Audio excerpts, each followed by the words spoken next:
आज हम लोग अपना चैप्टर सेकंड करेंगे the sound of music beehive से। जिसका जो साउंड ऑफ म्यूज़िक में हमारा पार्ट 1 है Evelyn Glennie listen to sounds without hearing it. ये जो कहानी है, ये कहानी एक लड़की के ऊपर है जिसका नाम है एवलिन ग्लेनी। और एवलिन ग्लेनी जो है वो डिसेबल है क्योंकि वो डेफ़ हैं और उनको सुनाई नहीं देता, वो कुछ चीज़ सुन नहीं सकती। बट इसके बावजूद भी इन्होंने इस चीज़ को एक चैलेंज लिया और वो बहुत अच्छे तरीके से इंस्ट्रूमेंट्स बजा लेती हैं, बहुत अच्छा जो है वो प्ले कर लेती हैं इंस्ट्रूमेंट्स को, और विदाउट हियरिंग इट। उन्हें कुछ सुनाई नहीं देता बट वो क्या कर सकती है, उस चीज़ को महसूस कर सकती हैं। तो ये सब उन्होंने कैसे सीखा, उनके अंदर कैसे ये लगन आई, उनके अंदर कैसे मोटिवेट हुई कि मुझको जो है ये सारी चीज़ें बजानी है, ये सारी चीज़ें करनी है, मुझे नॉर्मल दिखाई देना है। तो ये सारी चीज़ें एवलिन ने कैसे सीखी, ये सब इस स्टोरी में जो है लिखा गया है।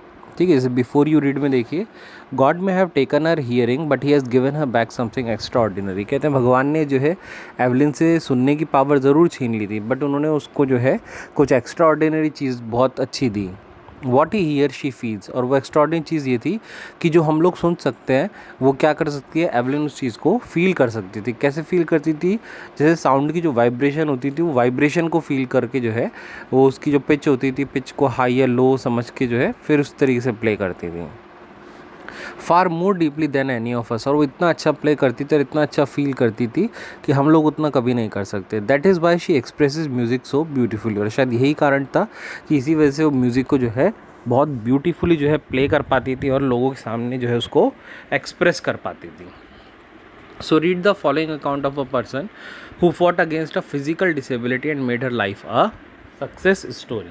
तो ये जो कहानी है, कहानी ऐसे पर्सन के ऊपर है जो एवलिन ग्लेनी है, जिन्होंने क्या करा, एक फिज़िकल डिसेबिलिटी होते हुए भी कैसे उन्होंने उसको चैलेंज एक्सेप्ट करा, उससे फाइट करा और कैसे अपनी लाइफ की एक सक्सेस स्टोरी बनाई, वो सब इस पर दिया गया। ठीक है, चलिए फर्स्ट पैराग्राफ देखिएगा। Rush hour crowds jostle for position on the underground train platform. Rush hour crowds यानी कि दिन का वो समय जब स्टेशन पे बहुत ज़्यादा भीड़ रहती है, आने जाने वालों की, जॉब करने वालों की, और जो है लोग बहुत ज़्यादा एकदम पैक होके जो स्टेशन पे खड़े होते हैं। तो एवलिन बताती हैं कि ऐसे प्लेटफॉर्म पे इतनी ज़्यादा भीड़ होती है कि हमें जॉस्टल करना पड़ता। जॉस्टल माने ऐसे हाथ वगैरह मार के या कोनी मार के जो है एक दूसरे को पुश करना पड़ रहा था जगह बनाने के लिए। तो a slight girl looking younger than her 17 years was nervous yet excited as she feel the vibration of the approaching train। तो कहते हैं उन्हीं उसी भीड़ में एक लड़की खड़ी थी। स्लाइट माने एक पतली सी छोटी सी दिखने वाली लड़की जो खड़ी थी वहाँ पर, काफ़ी यंगर लग रही थी और वो लगभग 17 साल की थी और वो काफ़ी नर्वस भी दिखाई दे रही थी और एक्साइटेड भी लग रही थी। क्यों? क्योंकि वो ट्रेन के आने की वाइब्रेशन जो है वो फील कर रही थी। और ये लड़की कौन थी? ये लड़की थी Evelyn Glenny. It was her first day at the prestigious royal academy of music in London. और वो ऐसा एक्साइटेड को फील कर रही थी या घबरा क्यों रही थी? क्योंकि आज उसका जो है पहला दिन था। कहाँ था पहला दिन? Royal academy of music in London. वो royal academy of music in London में परफॉर्म करने आई थी। तो it's from a Scottish farm. तो वहाँ पर जो है वो अपना परफॉर्म करने आई थी, इसलिए जो आज पहला दिन था उनका वहाँ पर, थोड़ा सा वो उस चीज़ के लिए घबरा रही थी। So and daunting enough, daunting बोलते हैं घबराना, enough for any teenager fresh from a Scottish farm. वो स्कॉटलैंड से आई थी और एक ऐसी जगह पर आके, इतने बड़े प्लेटफॉर्म पे आके उसको प्ले करना, इतने सारे लोग सामने प्ले करना, कोई गलती ना हो जाए, अच्छा होगा या नहीं होगा, ऐसे सारे मन में ख्याल थे, इसलिए थोड़ा सा जो है घबरा भी रही थी। But this aspiring musician faced a bigger challenge than most. She was profoundly deaf। पर कहते हैं इन सारी चीज़ों के आगे जो सबसे बड़ा चैलेंज उन्होंने अपनी लाइफ में झेला, वो चैलेंज किस चीज़ का था?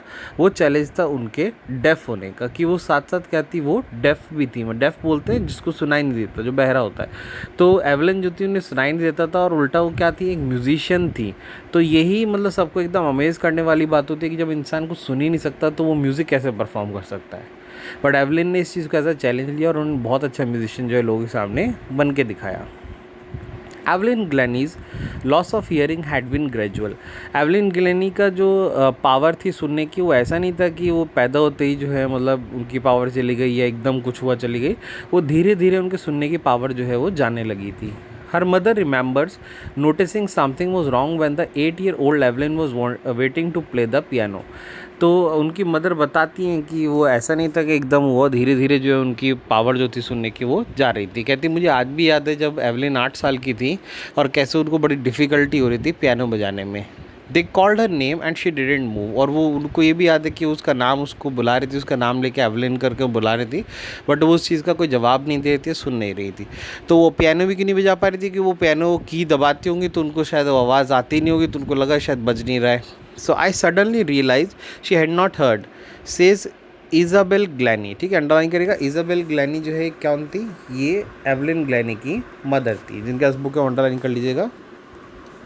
तो इज़ाबेल ग्लैनी जो थी एवलिन की मदर, वो इस चीज़ को समझाती हैं और बताती हैं कि जब मैंने उसका नाम बुलाया तो भी उसने मूव नहीं करा, तो मुझे ऐसा लगा कि शायद उसने जो है सुना ही नहीं दिया, उसको जो है प्रॉपर्ली सुना नहीं जो मैंने कहा। So for quite a while Evelyn manage to conceal growing deafness from friends and teachers. तो अब एवलिन को भी ये लगने लगा था, उनको भी पता लगने लगा था कि मेरे ईयर्स के साथ कुछ ना कुछ तो प्रॉब्लम है, कि मतलब जो है लोगों को चिल्लाना पड़ता है मेरे सामने बोलने के लिए, या मुझे बहुत ज़ोर वाली आवाज़ को सुनना पड़ता है, मैं कम सुन नहीं पाती, पास से भी नहीं सुन पाती। तो एवलिन को लग रहा था कुछ गड़बड़ है, बट एवलिन ने काफ़ी टाइम तक इस बात को जो अपने फ्रेंड्स और टीचर्स से जो है छुपा के रखा। वो छोटे बच्चों में होता है कि उनको लगता है कि बात नहीं फैलनी चाहिए, ऐसे बेइज्जती होगी, फिर बच्चे चिढ़ाएंगे, तो उन्होंने इस बात को छुपा के रखा। But by the time she was 11, her marks and deteriorated and her headmistress urged her parents to take her to a specialist. पर जैसे जैसे वो 11 साल की हो गई तो उनके जो मार्क्स थे एवलिन के क्लास में, वो मार्क्स जो हैं वो कम आने लगे। क्यों कम आने लगे? क्योंकि अब एवलिन को सुनाई तो देता था ही नहीं, तो टीचर बेचारी क्या समझा रही है क्या नहीं, तो एवलिन बेचारी समझ ही नहीं पाती थी उसको। तो जो भी बेचारी अपनी मन से जो भी उन्होंने देखा पढ़ा बस उसको एग्ज़ाम में लेके आती थी, और उसकी वजह से क्या होता है, उनके एग्ज़ाम में मार्क्स जो है कम आने लगे थे। तो जो उनके टीचर्स और प्रिंसिपल्स की इसको लेकर काफ़ी कंसर्न हुए, उन्हें चिंता हुई। तो उन्होंने जब देखा तो उनको भी पता लगा इस बारे में कि एवलिन जो है वो सुनने में सक्षम नहीं है। तो उन्होंने उनके पेरेंट्स को बुलाया, और एवलिन के पेरेंट्स को बुला के उन्होंने उनको एडवाइस दिया कि आपको जो है एवलिन को किसी स्पेशलिस्ट के पास जो है लेके जाना चाहिए। It was then discovered that her hearing was severely impaired as a result of gradual nerve damage। और फिर जब स्पेशलिस्ट के पास पता लेके गए उनको, तो डॉक्टर ने चेक करा तो पता लगा कि उनकी जो सुनने वाली नस है, या जो सुनने वाली नर्व है उनके कान में, वो बुरी तरीके से क्या हो चुकी है, काफ़ी डैमेज हो चुकी है, क्योंकि धीरे धीरे धीरे जो है उसको ख़त्म कर दिया गया। उस नर्व को जो है उनकी बीमारी ने, जो भी कह सकते हैं अंदर जो डिसेबिलिटी थी उसकी वजह से उनके सुनने की क्षमता जो है वो जा चुकी थी। And there were advice that she would be fitted with hearing aids and sent to a school for the deaf. तो एडवाइस ये आने लगी कि भाई अब ऐसा मतलब नॉर्मल स्कूल में तो एवलिन नहीं चल पाएंगी क्योंकि उनको सुनाई नहीं देगा, तो एक काम करेंगे, एवलिन के कान में एक हियरिंग एड जो है वो फिट कर देंगे, और फिर उसको जो है जो डेफ वाला स्कूल होता है जहाँ पे साइन लैंग्वेज जो होती है, इशारों में जो बात करते हैं, ऐसा वाले स्कूल में जो है एवलिन को भेजेंगे, बाकी पढ़ाई जो है वहाँ पे वो अपना पूरा करेंगे। And everything suddenly look black says Evelyn. तो एवलिन बताते ही जब मुझको ऐसा एडवाइस दिया गया और मुझको ऐसा बोला गया, तो एकदम से मेरी आंखों के सामने अंधेरा छा गया। मतलब उनको लगा कि जैसे सब कुछ जो है ख़त्म हो गया, जैसे ज़िंदगी जो है बिल्कुल ख़त्म सी हो गई, उनको ऐसा लगा।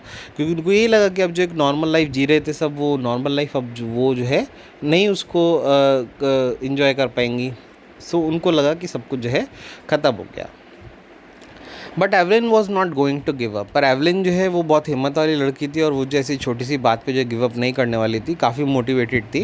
And she was determined to lead a normal life and pursue her interested music. तो उन्होंने कहा कि मुझे कोई फ़र्क नहीं पड़ता चाहे सुनता नहीं सुनता, बट मैं अपने मन की सुनूंगी, और मेरा मन जानता है कि मैं सब कुछ जो है बड़े नॉर्मल तरीके से कर सकती हूँ, और मैं अच्छी एक म्यूजिशियन भी बन सकती हूँ।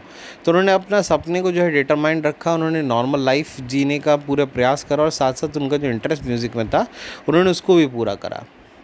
One day she noticed a girl playing a xylophone and decided that she wanted to play it too। देखिए जो बराबर में इमेज है राइट हैंड साइड पे, xylophone है, ये जो डंडे बने हुए हैं ये बांस के होते हैं, और साथ में स्टिक होती है, स्टिक जब उस बांस के उस पर बजाते हैं तो एक पर्टिकुलर बहुत अच्छी साउंड निकलती है, उसको बोलते हैं xylophone। तो ये एक तरफ छोटे होते हैं एक तरफ बड़े होते हैं, वैसा पतला मोटा आवाज़ निकालने के लिए। तो एवलिन बताती है मैंने एक लड़की को जो ज़ाइलोफ़ोन बजाते देखा, और मैंने तभी डिसाइड कर लिया कि मैं भी जो है ज़ाइलोफ़ोन बजाऊंगी। And most of the teachers discouraged her, but percussionist Ron Forbes spotted her potential.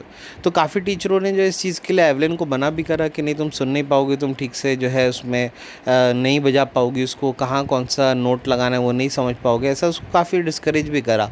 But एक परकशनिस्ट थे, परकशनिस्ट बोलते हैं जो एक पर्टिकुलर इंस्ट्रूमेंट बजाते हैं उनको बोलते हैं। तो रॉन फॉब्स जो उन्होंने जो है एवलिन के इस पोटेंशियल को, एवलिन की इसकी ताकत को कि वो जो है बहुत अच्छी म्यूजिशियन बन सकती है, उन्होंने स्पॉट करा रॉन रॉन फॉब्स ने, एक सेलिब्रिटी है, परकशनिस्ट है, and he began by tuning 2 large drums to different notes. और उन्होंने कैसे स्टार्ट करवाया उसको, उन्होंने 2 बड़े बड़े ड्रम्स लिए और वो ड्रम्स जो है उन्होंने एवलिन के सामने बजाने शुरू करे, उससे उन्होंने उनको सिखाया।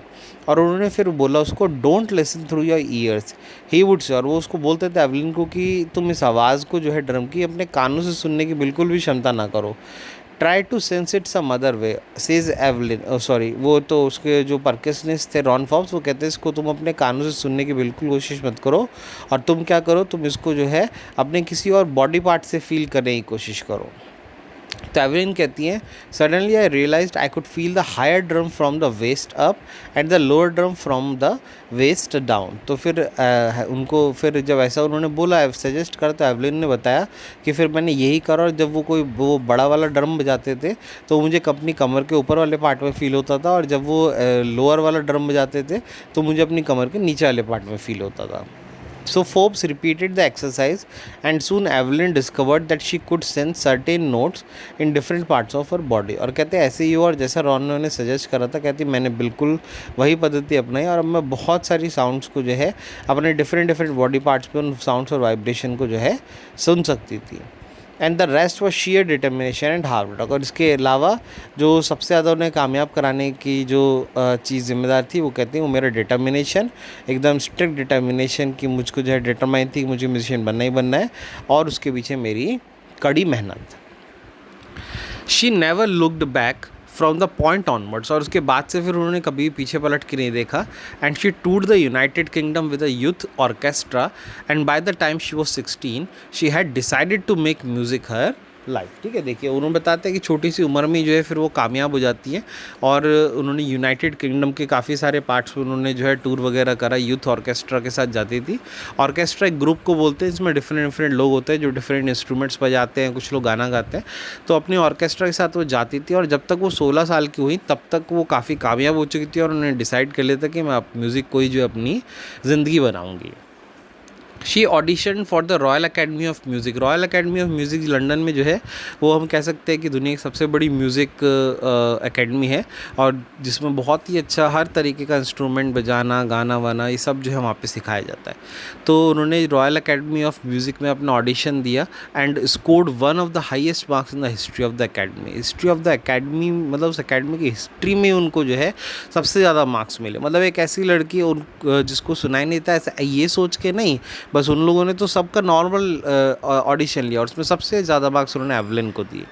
She gradually move from orchestral work to solo performance. और उसके बाद जैसे मैंने बताया था ना, ऑर्केस्ट्रा क्या होता है, इसमें ग्रुप में परफॉर्म करते हैं, तो पहले ग्रुप के साथ करती थी, इसके बाद एवलिन में इतना कॉन्फिडेंस आ गया कि उन्होंने ग्रुप को भी छोड़कर अब सोलो परफॉर्मेंस करना जो है शुरू कर दिया। And at the end of her 3-year course, she had captured most of the top awards। और अपने जो कोर्स था उनका royal academy of music London में, तो कहते हैं उसके 3 साल के अंदर ही जो सबसे टॉप अवार्ड्स होते थे उनकी कंट्री के, वो कहते हैं वो सब जो है वो जीत चुकी थी म्यूज़िक से related. And for all this Evelyn won't accept any hint of heroic achievement. और मतलब ऐसा नहीं था कि एवलिन इस चीज़ के लिए जो है कोई हीरोइक अचीवमेंट लेना चाहती थी कि देखो मैंने ऐसा करा है, या मैं डिसेबल होते हुए भी इतना अच्छा कर सकती हूँ। उनका कहना था if you work hard and know where you are going you will get there. उनका यही मानना था कि अगर तुम मेहनत करते हो और तुम जानते हो तुम्हें कहाँ जाना है, तो तुम पक्का जो है वहाँ पर पहुँच जाओगे। And she got right to the top, the world's most sought after multi-percussionist with a mastery of some 1000 instruments and hectic international schedule। और इसके साथ साथ उन्होंने क्या अचीव करा, वो जो वर्ल्ड के मोस्ट मतलब कह सकते हैं मल्टी परकशनिस्ट होता है उनमें से एक में उनका नाम शुमार हुआ, और उनकी मास्टरी थी लगभग कुछ हज़ार इंस्ट्रूमेंट्स पे जो है वो उनको बजा सकती थी, वो उनको जो है प्ले कर सकती थी। और एक हैक्टिक इंटरनेशनल शेड्यूल जो है फिर एवलिन का तैयार हो गया। हैक्टिक इंटरनेशनल शेड्यूल यानी कि उनको जो है इंटरनेशनली प्लेज वगैरह और अपने काम वगैरह म्यूज़िक वगैरह परफॉर्म करने के लिए ऑफ़र आने लगे, और वो इंटरनेशनली जो है परफॉर्मेंस अब जो है अपनी देने लगी थी। सो इट इज़ इंट्रीगिंग बोलते हैं काफ़ी क्यूरियसिटी को, तो कहते हैं काफ़ी क्यूरियस था to watch Evelyn function so effortlessly without hearing, और कहते हैं मतलब काफ़ी ये टचिंग भी लगता था और काफ़ी क्यूरियस भी था कि एवलिन को देखना है कि वो बिना सुने जो है सारी चीज़ें कर रही है।